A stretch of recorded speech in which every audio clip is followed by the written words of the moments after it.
呵呵，又下雨了。我发现了，我每次来山上，它都会有一天会下雨。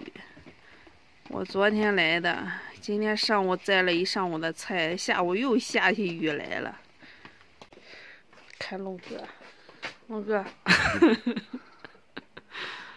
看龙哥折的芍药花，这个屋里一进来一股花香味儿，这个花的香味儿好大，好浓的香味儿，这个芍药花特别香。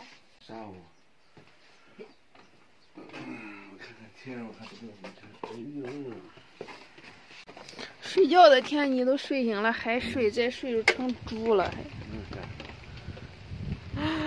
真冷，快走，赶紧走。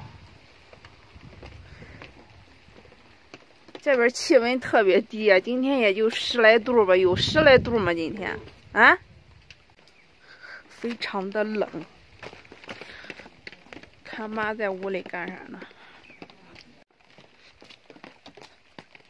淅沥沥沥小雨，这是五月里的小雨，淅沥沥沥沥沥。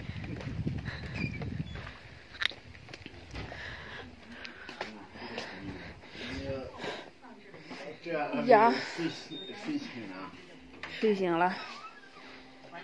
那你不适合来山上了。我一来就下雨是吧？我刚才跟你婆婆说了，我说你咋一来就下雨了上？刚好是个星期六。等就是快要干旱的时候我再来就行了哈。正好来一场及时雨。你是准备干活来了吗？这来又是休息了吧？来了就干不成活了，你看来了就下雨，我也纳闷儿。好事也挺好的，你来都把雨给咱们带回来了。喝茶吧。不喝，喝点水。我两个喝乖乖茶呢。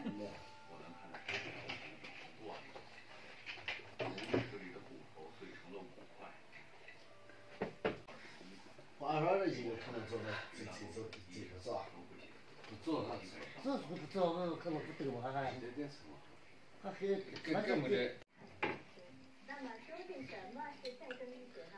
再生医学会给我们的生活带来哪些改变？谢谢。下面有请中国科学院。这是一地的。这话说的啊，这话说的。来丢。好。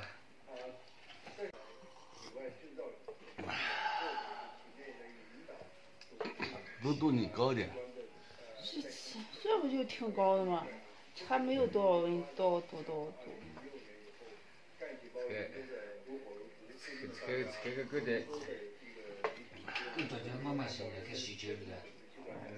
桥修车，可是文化都不会文化。人家那个晒，叫日点半，他说你这还睡觉知道啊？这是那种睡着28米这里是那种一个大气不多少的嘛？和可是人家这个机器，可是说人家总把24小时不能营业嘛，是不能不讲嘛？可是说人家的跟这个人嘛是的我们。反正不会是这样这个天。这是我妈妈。这就是妈妈。娘，那个床我娘跟娘的，在睡觉的时候跟娘的，就是看这干吃那个，再把人家爸叫的爹，把妈叫的娘。这娘其实挺，最开始是会叫爸爸妈妈，再叫了就娘啊，不会叫的爹了。爹来娘是要的，是这样的。我看这个妈妈嘛，人家就叫这样子。他们都觉得把人家的真的叫爹。这你像天气是叫人家吧，特别人家把我给家人家叫的来说，这不是说的确实是治草叫的治鸟，人家叫的是哑哑。对，人家叫这个哑哑的都特别的来。我妈妈就哑哑。这不是爸爸这些人家的介入妹子呢，叫哑哑。哦。把娘娘叫的哑哑。